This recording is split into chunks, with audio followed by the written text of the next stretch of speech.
qu'aujourd'hui vous allez bien. Aujourd'hui je vais vous parler du bac, d'un sujet un peu fâcheux, mais je pense que c'est hyper important que vous soyez dyslexique ou non. Je vais donner un peu des astuces, des conseils que moi j'ai pu mettre en place, qui m'ont énormément aidé ou qui m'auraient pu aider. Donc voilà, donc si cette vidéo vous intéresse, je laisse avec la suite.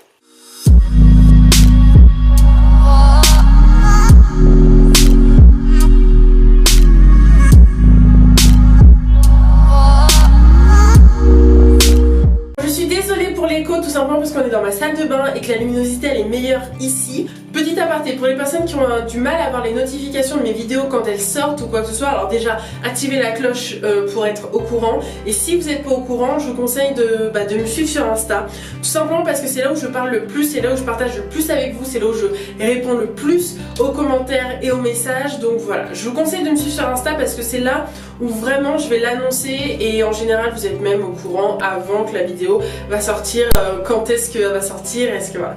Donc voilà, la parenthèse est finie et on va passer au sujet de la vidéo. J'avais extrêmement envie de vous faire cette vidéo parce que c'est le bac, c'est un moment crucial, c'est un moment qui est stressant dans la vie d'un lycéen, c'est vraiment le moment le plus stressant. Tout simplement parce que c'est la seule évaluation où vous allez avoir tout le monde qui va en parler. Vos proches, vos amis, la radio, la télé va vous en parler, parce qu'après quand vous êtes en études secondaires, personne ne vous calcule, hein. Tout le monde s'en bat les couilles de ce que vous passez. Mais le bac, c'est une évaluation extrêmement stressante. Tout simplement parce que si vous avez votre bac, c'est normal, tout le monde trouve ça normal, bon on va le fêter, mais c'est normal, genre t'es obligé de l'avoir. Et si tu l'as pas, bah t'es nul. Donc dans tous les cas, il n'y a pas de juste milieu à une des deux. Je vous dis pas que je suis dans une des deux expressions que je vous ai dit, mais clairement c'est ça. Et c'est pour ça que c'est stressant, parce que s'il y a une telle pression sociale pendant le bac qui te fait que, et en plus de ça t'as APB, donc classe tombée, bon maintenant ça a changé, mais voilà, mais t'as tout ça là, il faut que tu gères ça, et c'est extrêmement stressant. Donc je vais vous dire un peu comment il faut s'organiser. Alors je serai pas là pour vous faire des cours, voilà, apprenez ça là, temps, à partir de temps faudra faire ci, tout. Non, là je suis là pour vous mettre, en fait, pour vous faire une vidéo un peu dans quel mood, dans quelle ambiance il faudra être avant le bac. Tout simplement, je pense que je vais faire quelques vidéos pour pouvoir gérer un peu tout ça. Là nous sommes à peu près 3 mois, je crois, 3-4 mois avant le bac. Alors ce que je vous conseille, c'est que là en fait vous êtes dans la période où on en parle de plus en plus, mais vous n'êtes pas encore dans le mois où vous allez clairement flipper. C'est-à-dire qu'il y a 1 ou 2 mois avant le bac où tout le monde en parle. Mais quand je dis tout le monde en parle, c'est que tout le monde en parle. C'est-à-dire que là, en général, là vous êtes un peu... Normalement, là vous êtes un peu dans la période où il y a beaucoup de personnes qui disent oui mais moi je vais pas réviser, oui mais le bac c'est dans le nez, oui mais ceci. Il y a beaucoup de personnes qui vont parler autour de vous, il y a beaucoup de personnes qui vont dire, qui vont faire des pronostics et tout ça. Et voilà, donc vous n'êtes pas encore dans la période extrêmement stressante. Mais quand vous serez dans la période stressante, c'est-à-dire un mois et demi avant le bac, où là tout le monde va flipper, même les gens qui vont vous dire oui moi je révise pas, nanana, ils vont commencer à flipper, et c'est quand vous allez voir que ces personnes la flippent que là vous allez encore plus stresser. Donc moi je vous parle de cette période là où vraiment ça va être à son paroxysme, et là vous allez être en mode toute la classe va être en PLS, même les intellos, même les personnes qui sont sûres d'avoir son bac, vous allez voir tout le monde va stresser. Alors, le premier conseil que je peux vous donner, c'est de vous trouver une activité pour vous évader. C'est quoi une activité pour s'évader? Tout simplement, c'est une activité où il y a personne autour de vous. Quand je vous dis personne, c'est pas votre meilleur ami, c'est pas votre mère, c'est pas une personne de votre famille, c'est personne. C'est-à-dire que vous êtes tout seul à faire cette activité. Il faut que vous trouviez un endroit, un moment, quelque chose où vous pouvez vous évader, où vous pouvez partir sans que quelqu'un vous fasse chier, sans que quelqu'un puisse vous parler du bac. Tout simplement parce que quand on passe notre bac, tout le monde est au courant. Déjà, il y aura tout le monde qui va vous en parler. Il y aura vos parents, bon, voilà. Il y aura vos amis qui vont faire des pronostics de ce qu'ils vont apprendre ou ce qu'ils vont pas apprendre. Et bon, les profs, on n'en parle même pas. Et il y a aussi les personnes de votre famille où vous avez jamais entendu parler de leur existence, qui vont envoyer un message à vos parents pour vous dire ah j'espère qu'elle va passer son bac, j'espère que ça va bien se passer, machin et tout. Donc tout le monde va mettre son petit grain de sel. Donc je vous conseille vraiment de trouver une activité qui vous convienne, où vous vous évadez. La première chose, alors Moi, ce que je faisais, mais c'est parce que j'ai quand même une autodiscipline qui est assez forte, c'est-à-dire que je me mettais sur Netflix et je regardais des séries parce que par exemple je travaillais et après le soir je regardais une série parce que je savais que personne allait me faire chier et voilà, je coupais mon téléphone, je regardais pas les réseaux sociaux, je m'étais pas sur Insta, je me mettais sur Netflix et je regardais ma série et voilà. Et en fait ça m'aidait énormément à m'évader, à me trouver dans un autre monde, à trouver dans une autre histoire et tout ça, et ça m'aidait énormément à surmonter ça.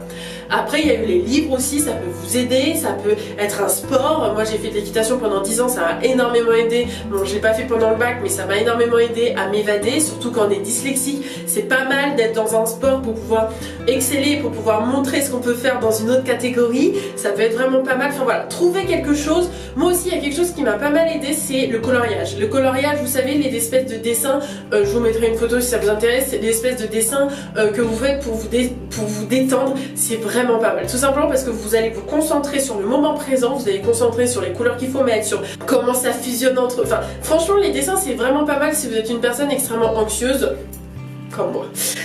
Voilà, trouver une activité pour vous évader, c'est extrêmement important, et surtout pas avec des amis, hein, et surtout pas vos amis de votre classe. Je pense que vous avez compris mon conseil. Deuxième conseil.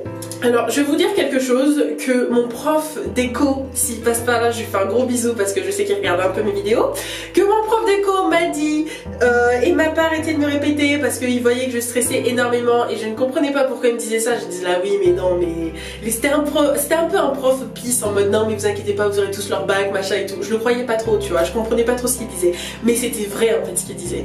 Le gros conseil que je peux vous dire actuellement, malheureusement pour vous, ou heureusement pour vous, c'est que le bac est déjà joué.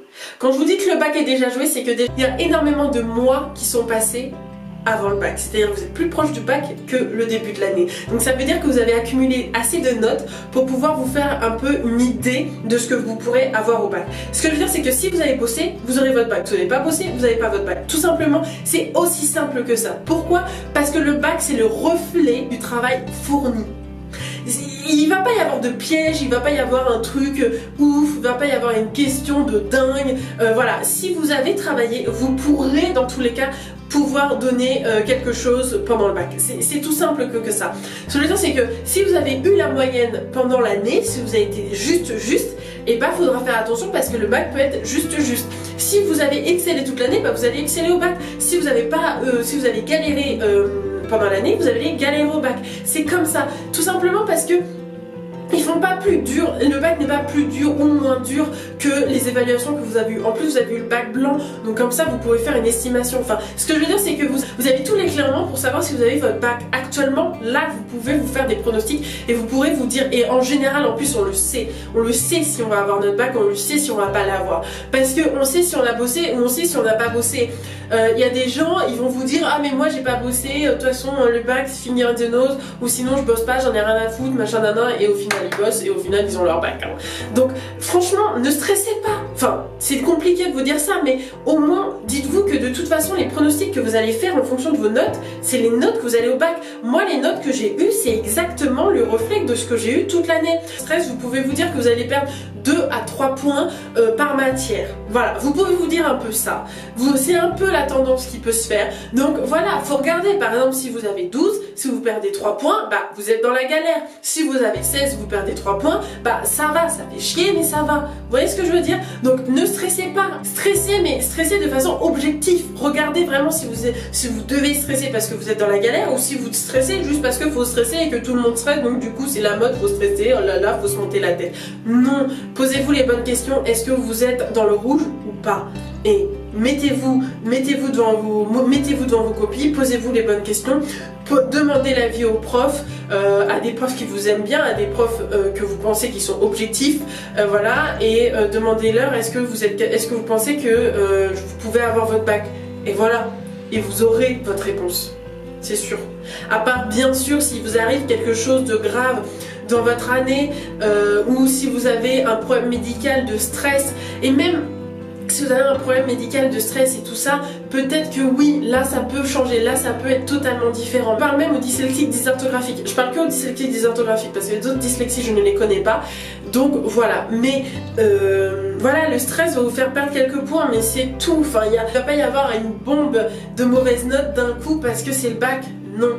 vous inquiétez pas, vous trouverez forcément un moyen. Franchement, le secret pour avoir le bac, c'est de travailler régulièrement tout le temps, parce que vous trouverez toujours un espèce de tiroir dans votre tête, un espèce de tiroir SOS où vous pourrez sortir des informations que vous n'avez pas forcément appris la veille et que vous allez pouvoir ressortir comme ça parce que vous aurez travaillé sur le long terme. Alors là, on va arriver sur le troisième point qui rejoint un peu le deuxième, mais c'est important de vous le dire, arrêtez de vous monter la tête. En fait, le troisième point, ça rejoint le premier et le deuxième. Le premier, c'est vraiment le conseil pour pouvoir éviter les gens, mais le troisième, évitez de vous monter la tête avec les gens autour de vous. C'est-à-dire que là, en général, les gens, alors il y a toutes les catégories de personnes. Il y a les catégories de personnes qui vont vous dire moi de toute façon je bosse pas pour le bac, on s'en fout, machin, nan, gna gna gna. Il y a les catégories de personnes qui vont énormément stresser et qui vont vous faire des pronostics. Alors moi je révise tout parce que ça va être extrêmement dur, machin, nan. Et il y a l'autre catégorie de personnes qui vont faire des pronostics de ce qu'il va y avoir et ce qu'il va pas y avoir.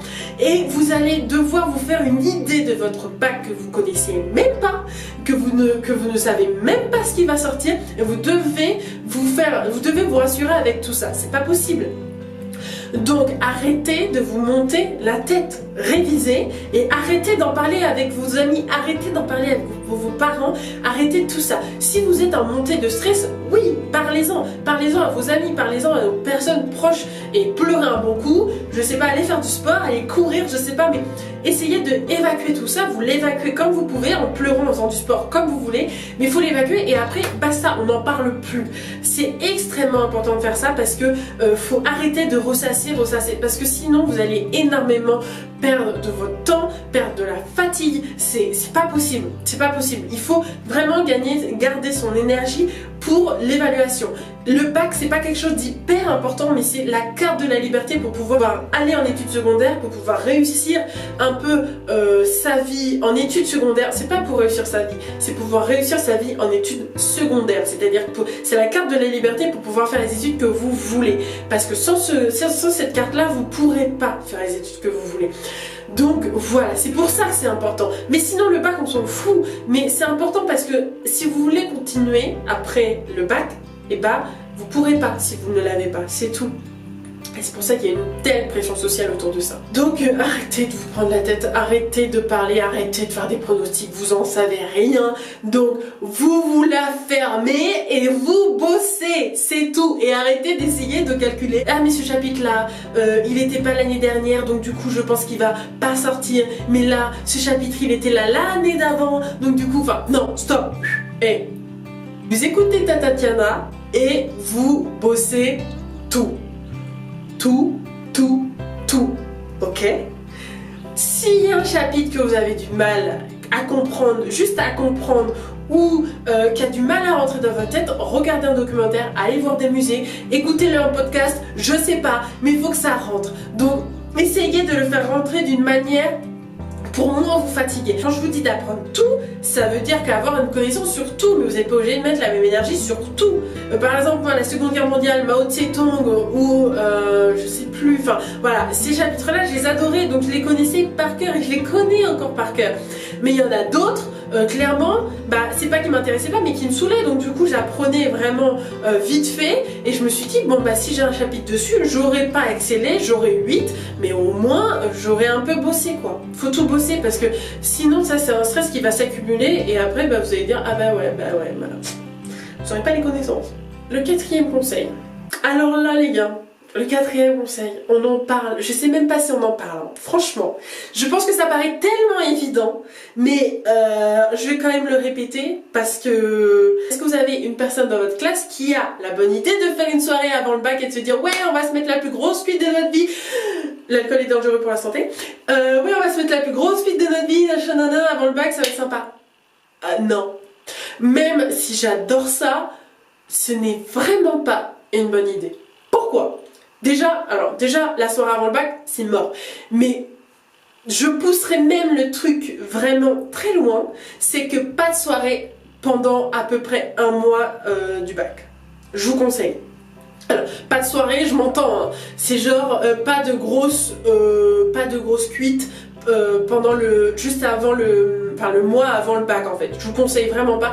Parce qu'en fait, c'est pas que je veux pas c'est que c'est vraiment un conseil pour vous, tout simplement parce que si vous prenez une cuite, hein, si vous avez un peu trop teasé, en fait, et même si vous vous couchez très tard, en fait vous allez accumuler de la fatigue, et après le lendemain vous allez devoir bosser, vous allez bosser, mais sauf que vous avez déjà accumulé de la fatigue, donc déjà vous avez accumulé de la fatigue, et en plus quand vous allez bosser vous allez vous fatiguer, après il y a la semaine de cours, et après vous allez encore vous fatiguer parce qu'il y a la semaine de cours, et après le week-end d'après vous allez devoir vous reposer, sauf que vous allez pas avoir le temps parce qu'il faudra réaliser le bac, et voilà, et là ça va être une espèce, vous voyez ce que je veux dire, c'est que la soirée, ça va être, on va dire, le premier week-end du mois, et en fait ça va être une espèce de petite boule de neige, vous voyez, et plus ça va avancer, et plus la fatigue va augmenter, et la boule va énormément augmenter, et hop, et hop, et hop, et après le bac, c'est à la fin du mois.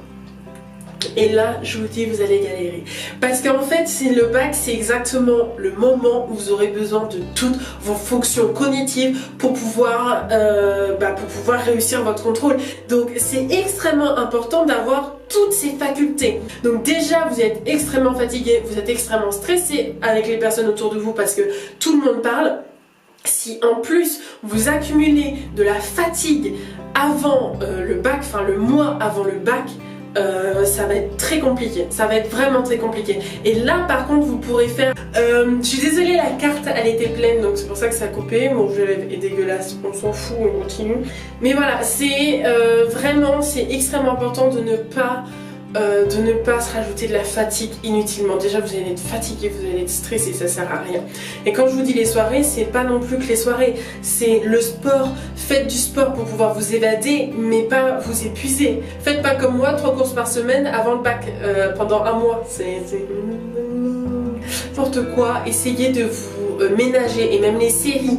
Ne regardez pas des séries jusqu'à 6h du matin ou 4h du matin. Essayez d'être raisonnable, essayez de vous trouver un rythme. Je sais que là je fais ma grand-mère, je sais que je fais la relou, mais franchement c'est vraiment important. C'est une période qui est vraiment très stressante, c'est une période que vous n'allez jamais revivre de votre vie, tout simplement parce que le bac c'est la seule évaluation qui est autant médiatisée, que ça soit sur les réseaux sociaux, que ça soit sur la télé, à la radio, à vos amis ou à votre famille. Donc déjà tout ça, ce panel là, c'est énormément de personnes, c'est énormément de blabla pour rien. Stressez comme il le faut, mais stressez pas plus qu'il n'en faut. Vous voyez ce que je veux dire? Stressez pour vous poser les bonnes questions et pour pouvoir avancer et pour pouvoir un stress moteur, mais vous flagellez pas là avec un stress qui va vous arrêter, qui va vous contracter et vous pourrez plus rien faire. Vous voyez ce que je veux dire? Détendez-vous. Dites-vous que de toute façon le bac il est joué là, il est joué, c'est-à-dire que vous avez bossé, vous ne l'aurez pas, si vous n'avez pas bossé, vous ne l'aurez pas, vous avez bossé, vous l'aurez, point final, ça s'arrête là, à part si vraiment vous êtes très fatigué et à part si vous avez un problème médical, mais sinon ça s'arrête là. Ok, donc je vous fais de gros bisous, j'espère que vous avez votre bac, j'espère que cette vidéo vous aura aidé. N'hésitez pas à me suivre sur les réseaux sociaux parce que je suis vraiment très présente et je vous annonce tout ce qui se passe, et quand je suis là, quand je suis pas là, par exemple cette semaine là j'étais pas hyper présente, il y a eu quelques soucis sur Insta, vous avez été au courant, donc voilà, n'hésitez pas à me suivre, je vous fais de gros bisous et je pense très fort à vous pour le bac, je vous fais de gros bisous.